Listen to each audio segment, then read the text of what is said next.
예수님이라는 제목으로 하나님의 말씀을 통해 은혜를 나누고자 합니다.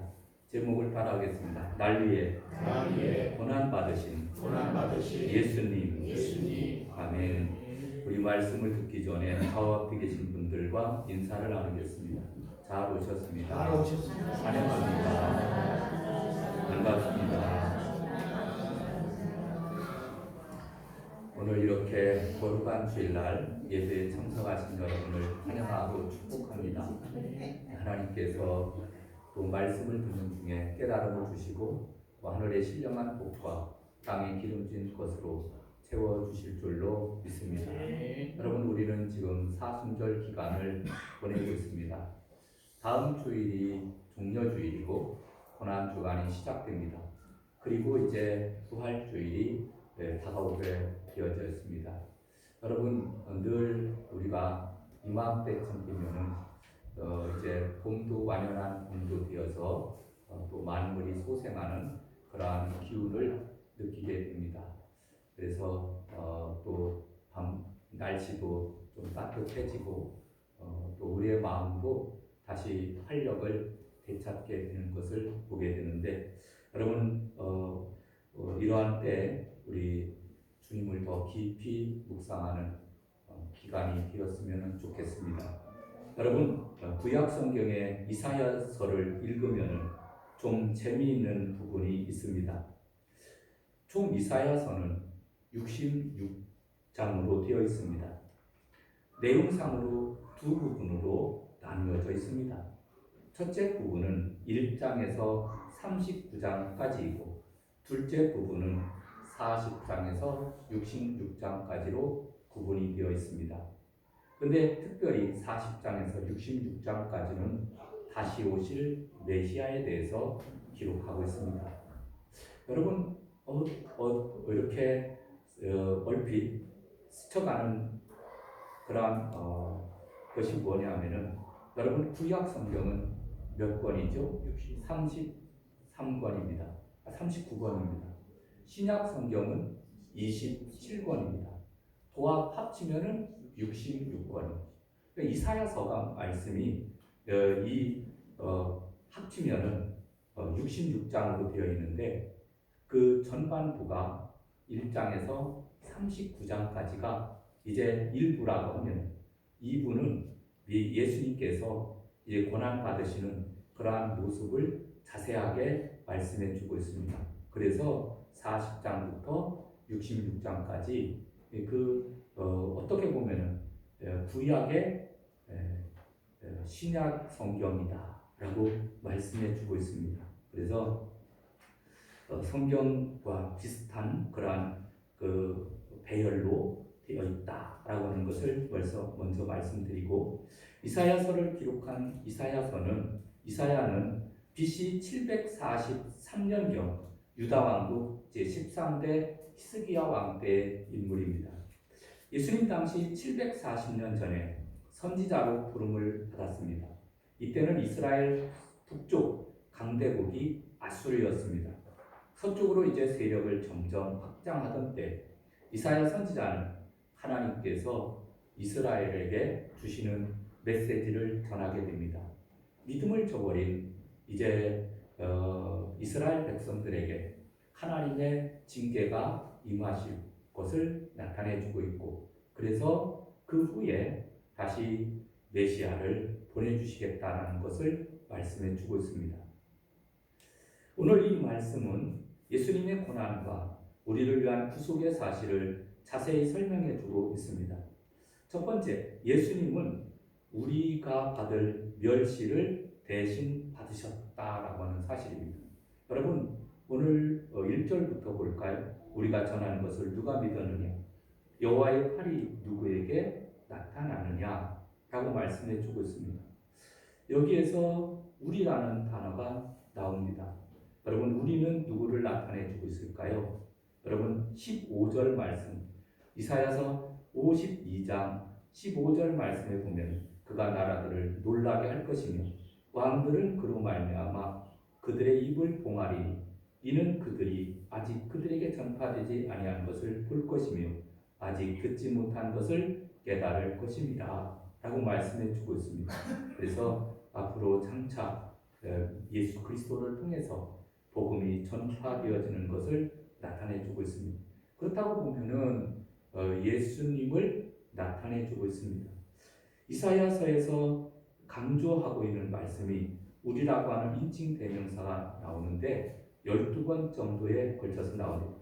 우리는 나도 디고 너도 디고 나, 너, 우리. 그러니까 이렇게 우리 모두 포함되어 있습니다. 그런데 6절에 보면은 우리는 다 양 같아서 우리는 어떤 신분이냐? 우리는 다 양 같아서 그릇 행하여 각기 제 길로 갔거늘 여호와께서는 우리 모두의 죄악을 그에게 담당시키셨도다 라고 말씀해 주고 있습니다. 그래서 그 우리는 바로 주님이신데 그에게 하나님께서 또 모든 짐을 대신 지시게 하셨다라고 하는 것을 말씀합니다. 여러분, 대신하는 죽음을 대속이라고 합니다. 구약의 제사 제도는 대속의 원리입니다. 사람이 죄를 지었을 때 어떻게 합니까? 구약에 정해진 원칙에 따라서 사람이 이제 짐승을 가지고 제물로 이제 제사장에게 가지고 갑니다. 제물은 정해져 있습니다. 소나 양이나 염소 뭐 이런 것이 그리고 비둘기 이런 것이 되겠습니다. 그래서 가지고 가면은 제사장은 그 사람 죄를 지은 사람 대신에 그 제물에다가 기도를 해줘요. 그 죄를 전가시키는 겁니다. 그리고 짐승이 죄를 대신해서 죽는 거예요. 그러니까 죄를 사하는 방법이 그 사람이 죄를 범했으면은 그 사람이 담당해야 되는 것이 맞아요. 그런데 그럴 수 없으니까 그래서 대신 짐승이 그 죄값을 치르는 것을 의식으로 우리에게 하나님께서 말씀해 주셨습니다. 그런데 그리고서 쭉 구약시대가 지나고 신약시대에 와서 예수님께서 친히 우리를 위해서 산 제물이 되어주셔서 십자가에 피 흘려 돌아가시고 그리고 물과 피를 다 쏟으시고 그래서 땅 속에 묻히셨다가 무덤에 장사 지낸 바 되었다가 3일 만에 부활하시고 승천하신 그러한 일로 인해서 우리의 모든 죄가 사함받게 된 줄로 믿습니다. 그걸 믿음으로 영접하는 자에게, 믿음으로 수납하는 자에게 그런 역사가 임하는 것입니다. 여러분, 이사야서 52장 14절에 보면은 그는 그의 모양에 대해서 나오고 있습니다.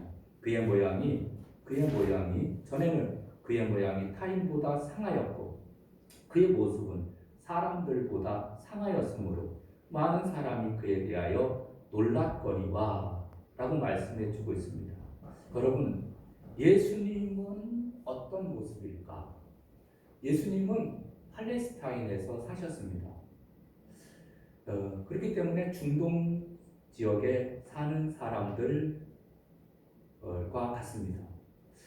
중동 지역에 살고 있는 사람들은 피부가 거무적적합니다.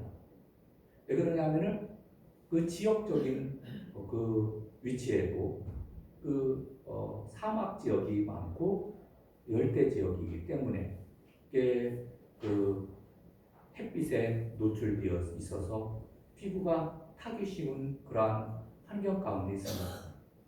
그리고 이 지역에 있는 사람들은 키가 조금 작았습니다. 그리고 수염은 턱 수염이 조금 있는 상태. 그래서 예수님의 모습을 보면은 그의 모양이 타인보다 상하였고 그의 모습이 사람들보다 상하였으므로 많은 사람이 그에 대하여 놀랐거니와 라고 말씀해 주고 있습니다.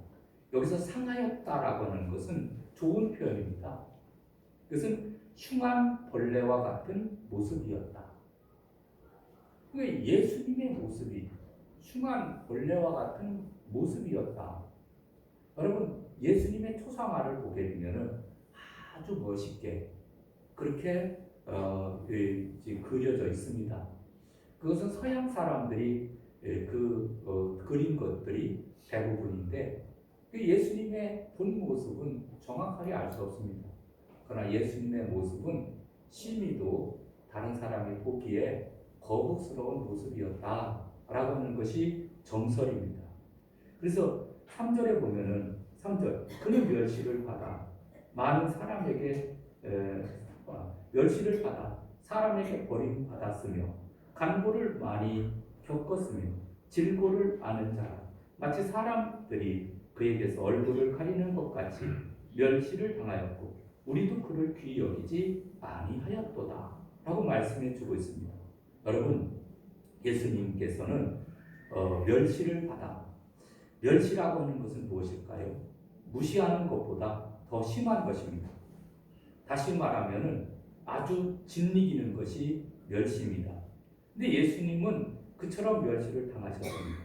멸시는 거부와 배척의 의미가 있습니다. 온갖 멸시와 천대로 예수님을 거부하고 예수님을 배척했다라고 하는 것을 말씀해 주고 있습니다. 그걸 한마디로 얘기하면 사람 취급도 안 해줬다는 거예요. 아니 사람 취급은 해줘야 될 거 아니에요. 그 예수님께서는 멸시를 받으셨다. 사람 취급도 받지 않으셨다.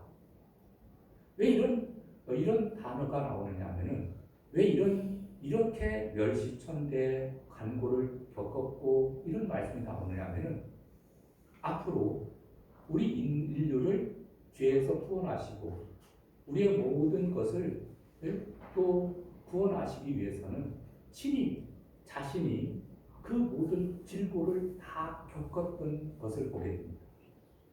그렇기 때문에 우리의 구세주가 될 수 있었던 거예요.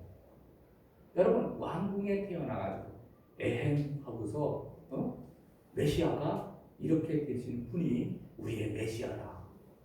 그러면 어떻게 그 평민들의 어려운 상황들을 알지도 못하는 거예요. 하나님께서 동행하신다고 하는데 과연 무엇이 동행하는 것인지 이해가 되지 않는 거예요. 그런데 예수님께서 멸시를 받으셨다. 여러분 예수님은 하나님이십니다. 천지 만물을 창조하신 창조주이시고 만왕의 왕이시고 만주의 주가 되시는 분인데 하나님으로 대접은커녕 사람 대접도 안 해줬다는 거예요. 요한복음 1장 10절에 보니까 세상이 그를 알지 못하였고 자기 땅에 오매 자기 백성이 영접하지 아니하였다 라고 말씀해 주고 있습니다. 영접하지도 않아요. 사람 취급도 하지 않아요. 그는 가난한 목수의 아들이 아니냐 하면서 예수님을 배척하고 심지어는 예수님을 동네 낭떠러지에 떨어뜨려 죽이려고까지 했던 것을 보게 됩니다. 그렇게 멸시한 거예요. 벌레 보듯이. 또 간고를 많이 겪었다. 간고는 가난하여 심히 고생스러운 것을 나타내주고 있습니다. 헐벗고 굶주려서 고생했다는 말이에요. 굶기를 밥 먹듯이 했다라고 하는 것을 이 한마디에서 알 수가 있습니다.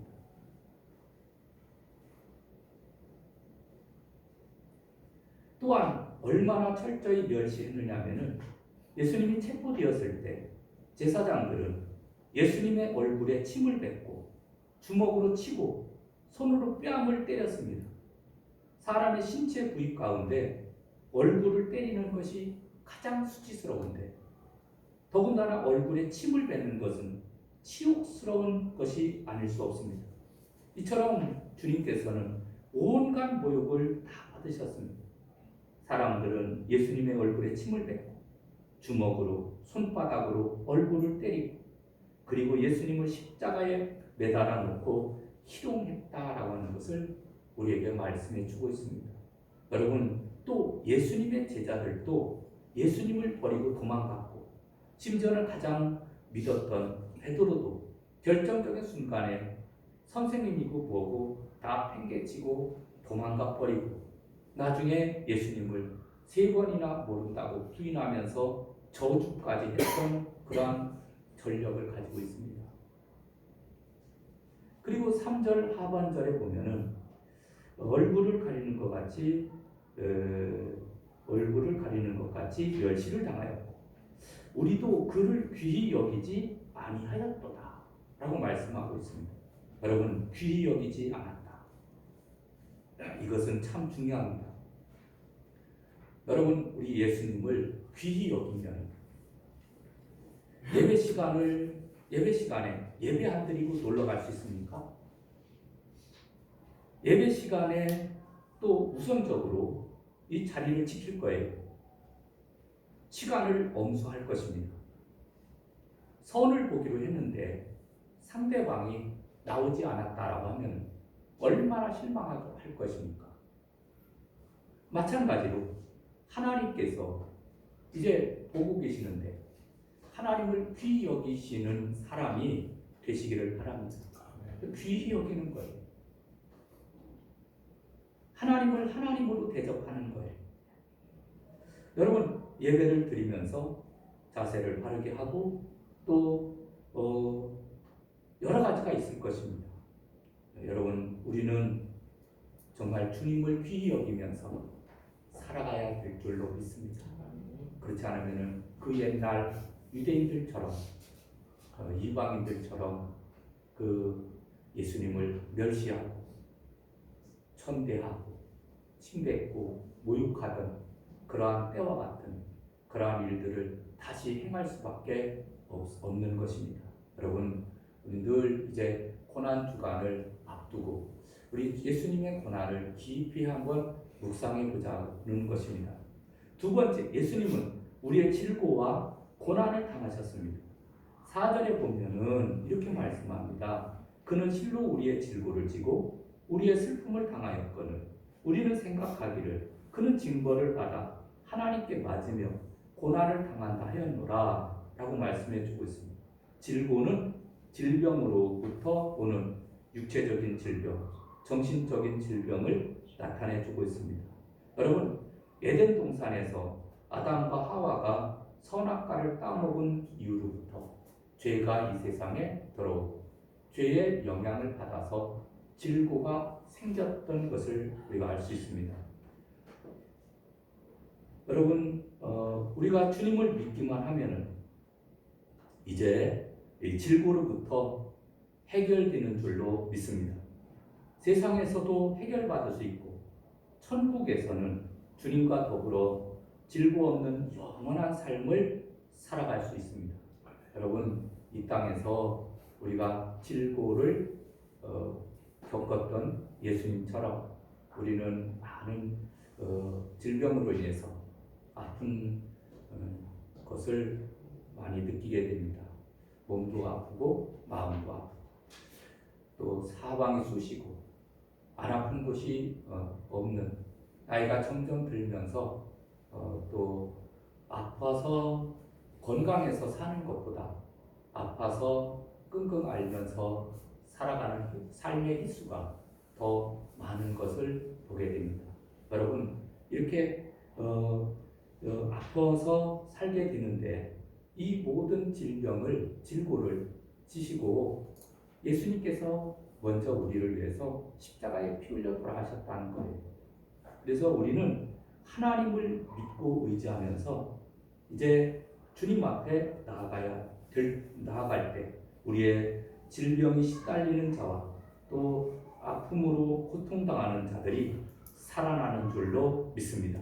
요한복음 11장 33절에 보면은 예수께서 그가 우는 것과 또 함께 온 유대인들이 우는 것을 보시고 심령에 비통히 여기시고 불쌍히 여기사 예수께서 눈물을 흘리시더라 라고 말씀해 주고 있습니다.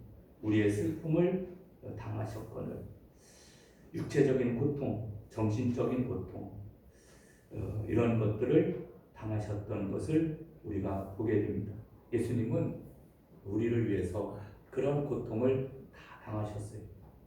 그리고 마태복음 27장 28절에 보면 옷을 벗기고 홍포를 입히며 가시관을 엮어 그 머리에 씌우고 갈대를 그 오른손에 들리고 그 앞에서 무릎을 꿇고 희롱하여 이르되 유대인의 왕이여 평안할지어다 라고 말씀해 주고 있습니다.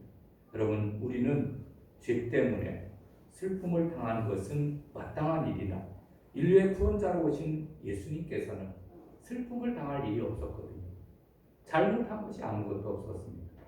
죄의 영향력을 받지 않으셨기 때문에 이러한 고통을 당하지 않으셔도 됐습니다. 그러나 우리를 위해서, 친히 우리를 위해서 그 고통을 감당하셨다라고 하는 사실입니다. 여러분, 마태복음 11장 28절에 보면은 수고하고 무거운 짐진 자들아 다 내게로 오라. 내가 너희를 쉬게 하리라. 나는 마음이 온유하고 겸손하니 나의 멍에를 메고 내게 배우라. 라고 말씀해 주고 있습니다. 여러분, 예수님은 우리의 모든 죄의 짐까지도 다 지셨습니다. 요한복음 1장 29절에 보니까 이튿날 요한이 예수께서 자기에게 나오심을 보고 이르되 보라, 세상 죄를 지고 가는 하나님의 어린 양이로다 라고 말씀해 주고 있습니다. 그래서 예수님께서는 이제 모든 질고를 지고 슬픔을 당하였다라고 하는 것을 말씀해 주고 있습니다. 여러분, 마태복음 27장에 보면은 십자가에 달린 예수님을 보면서 지나가는 사람들이 예수님을 모욕하며 말하기를 하나님의 아들이며 십자가에서 내려와서 네가 스스로 너를 구원하라 라고 말씀해 주고 있는 것을 보게 됩니다. 예수님께서 만약에 이 사람들의 이런 말을 듣고 에이씨, 십자가 이제 그만 지고 내려가자. 내가 하나님의 아들인데, 그래서 만약에 내려왔다라고 하면 어떻게 됐을까? 여러분, 예수님이 오신 이유가 무엇입니까? 예수라는 이름의 뜻은 자기 백성을 저희 죄에서 구원할 자이십니다. 여러분, 모든 인류를, 인간이 죄로 인해서, 아담과 하와가 지은 원죄로 인해서, 그 죄의 영향력으로 인해서 자범죄를 범하면서 결국은 천국에 못 들어가는 거거든요. 하나님과 교제할 수도 없고 천국에 못 들어가는 거예요. 그러니까 이 천국에 못 들어가는 인류를 위해서 독생자 예수님께서 이 땅에 오셔서 인류의 모든 죄를 사해 주셔야 그 길을 열어놓으셔야 가능하다라는 거예요. 그런데 십자가 지기 싫다고 만약에 십자가에서 내려온다라고 하면 그러면 죄를 대신 지시는 그 사건이 없는 거죠. 그러면은 영영 우리의 구원은 물 건너가는 거예요. 그래서 예수님께서는 그 털 깎는 자 앞에 양들처럼 잠잠하시고 그리고 친히 십자가에 못 박혀 돌아가셔서 물과 피를 다 쏟으시고 무덤에 장사 지낸 바 되었다가 3일에 다시 부활하시고 승천하신 줄로 믿습니다. 여러분, 우리의 모든 죄를 대신 지시기 위해서 그 모든 고난을 다 겪으셨던 그 예수님을 우리는 생각해 봐야 된다라고 하는 사실입니다. 예수님께서 내려올 수 없어서 못 내려온 것이 아니라 십자가를 지고 인류를 구원하는 것이 당신의 사명이었기 때문에 털 깎는 자 앞에서 잠잠한 어린 양같이 묵묵히 십자가를 짊어지셨던 것을 배웁니다. 그 사실을 기억하면서 우리도 이제 사명을 잘 감당해야 됩니다. 예수님께서 십자가에서 엄청난 고통을 받고 패배한 것처럼 보입니다. 그러나 사실은 이제는 사탄의 머리를 깨부수는 큰 싸움을 하고 계셨던 것입니다. 예수님께서는 십자가에 죽으셔야 부활하시고 그래서 승천하셔야 이제 모든 이름 위에 뛰어난 이름으로 칭호를 받게 되어집니다. 여러분, 사탄 마귀는 사람들을 통해서 십자가에서 내려오라 유혹하게 되어집니다. 그런데 사탄 마귀의 최대의 실수가 무엇인지 아십니까? 예수님을 십자가에 못 박은 거예요. 예수님을 십자가에 못 박은 것이라니까요. 예수님을 십자가에 못 박음으로 이제 모든 인류의 죄를 짊어지시고 예수님께서 죽으심으로 예수님을 믿는 자마다 이제 모두 죄에서 사함받고 구원을 얻는 역사가 일어나거든요. 아멘. 그러니까 이 마귀의 최대의 실수는 예수님을 십자가에 못 박는 거예요. 사람들은 야 이제 예수가 없으니까 자기들 세상이다. 대제사장들과 서기관들과 바리새인들은 아주 기뻐하며 즐거워했습니다. 이방인들도 로마인들도 즐거워했습니다. 그러나 우리가 따지고 보면은 예수님이 십자가에 못 박혀 돌아가신 것이 인류를 위해서는 큰 행복이었다라고 하는 것을 우리가 알 수 있습니다. 여러분, 예수님께서는 이렇게 죄를 지시고 십자가에 피 흘려 돌아가셨다라고 하는 사실을 기억해야 될 줄로 믿습니다. 마지막 세 번째로 날 위해 예수님께서 십자가를 지셨습니다. 여러분 5절 말씀을 볼까요? 그가 찔림은 우리의 허물 때문이요 그가 상함은 우리의 죄악 때문이라. 그가 징계를 받음으로 우리는 평화를 누리고 그가 채찍에 맞음으로 우리는 나음을 받았도다 라고 말씀해 주고 있습니다. 여러분 여기 말씀 보게 되면은 그가 찔림은 우리의 허물 때문에 그가 상함은 우리의 죄악 때문에 그가 징계를 받음으로 평화를 채찍에 맞음으로 우리가 나음을 얻었다 라고 말씀해 주고 있습니다. 여러분 왜 예수님께서 십자가에 못 박혀 죽으셨습니까? 우리의 허물과 죄 때문에 우리의 허물과 죄 때문에 이 5절에서 3인칭 대명사가 그라는 말이 4번 나옵니다. 그가 찔림은 그가 상함 그가 징계를 받음으로 그가 채찍에 맞음으로. 여러분 그라고 하는 말은 예수님을 나타내 주는 말입니다. 우리의 허물, 우리의 죄악, 우리의 평화, 우리의 나음을 위해서 예수님께서는 상함과 찔림과 징계와 채찍을 받으셨던 것을 말씀해 주고 있습니다. 여러분 예수님께서 이렇게 피를 흘려야 했던 이유는 바로 우리의 죄악과 허물 때문이에요. 결과는 예수님께서 고난을 받음으로 우리가 평화를 누리게 되어 채찍에 맞음으로 우리가 나음을 받아 예수님께서 죽으심으로 우리가 구원을 받게 된 줄로 믿습니다. 정확하게 말하면은 예수님께서 받으신 고난은 대리 고난. 그 고난을 누가 받아야 됩니까? 내가 받아야 됩니다. 내가 죄를 범했으니까 내가 죄를 받아야 마땅합니다. 그런데 대신 예수님께서 그 고난과 멸시와 천대를 받으셨던 거예요. 그러니까 대리 고난입니다. 사도 바울도 죄를 알지 못하는 예수님께서 우리의 죄를 대신 지시기 위해서 오셨음을 고린도후서 5장 21절에 밝히고 있습니다. 여러분 우리가 부르는 찬송가 303장에 보면은 날 위하여 십자가에 중한 고통 받으사 날 위하여 십자가에 중한 고통 받으사 대신 죽은 주 예수의 사랑하신 은혜여 보배로운 피를 흘려 영영 죽을 죄에서 구속함을 받은 우리 어찌 찬양하나이까. 여기서 대신 죽은 주 예수의 사랑하신 은혜여 라는 말이 나옵니다. 우리를 대신해서 우리가 받아야 되는 그 고난을 대신 예수님께서 받으셨다는 거예요. 베드로전서 2장 24절에 보면은 친히 나무에 달려 그 몸으로 우리 죄를 담당하셨으니 이는 우리로 죄에 대하여 죽고 의에 대하여 살게 하려 하심이라. 그가 채찍에 맞음으로 너희는 나음을 얻었나니 라고 말씀해 주고 있습니다. 여러분 이제 예수님께서 우리를 대신해서 이제 십자가에 그 모든 고난을 당하셨습니다. 지금 그럼 우리는 이제 어떻게 해야 됩니까? 우리는 이제 그리스도의 남은 고난을 내 몸된 육체에 채우면서 신앙생활을 해야 될 줄로 믿습니다.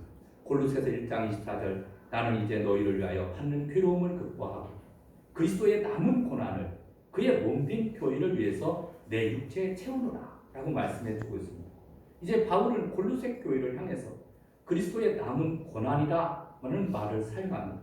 그리스도의 남은 고난이라는 말은 십자가의 효능이 조금 부족해서 그 십자가만으로는 부족하기 때문에 이제 내가 십자가를 져야 된다는 말이냐? 그것은 아닙니다. 여기서 남은 고난이라고 하는 것은 이제 십자가의 고난으로 충분히 우리는 구원받았습니다. 그런데 이제 그리스도의 남은 고난이라는 것은 전도자의 사명을 따라 일하는 가운데 모질게 겪는 고통의 흔적들을 나타내주고 있습니다. 내가 사명을 따라서 믿음을 가지고 신앙생활을 하다 보면 집에서, 집안에서, 가정에서, 그리고 또 사업장에서 이런저런 이유로 여러 가지 고난을 겪게 됩니다. 그런데 묵묵히 그 고난을 감당하면서 예수 그리스도를 전하는 삶을 살아가야 될 줄로 믿습니다.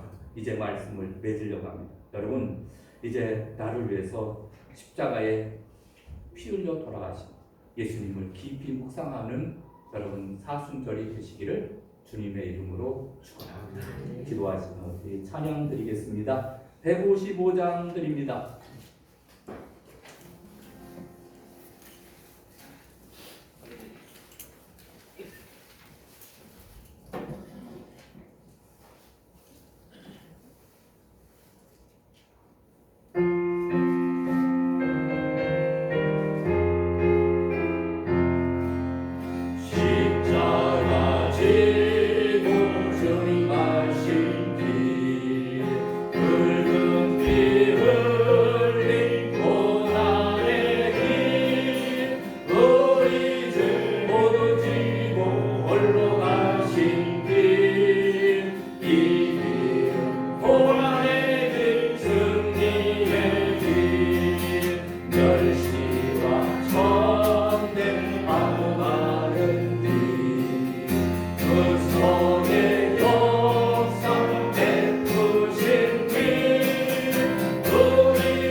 생각하면서 우리 주여 한번 크게 외치고 통성으로 기도하시겠습니다. 주여! 할렐루야. 사랑하는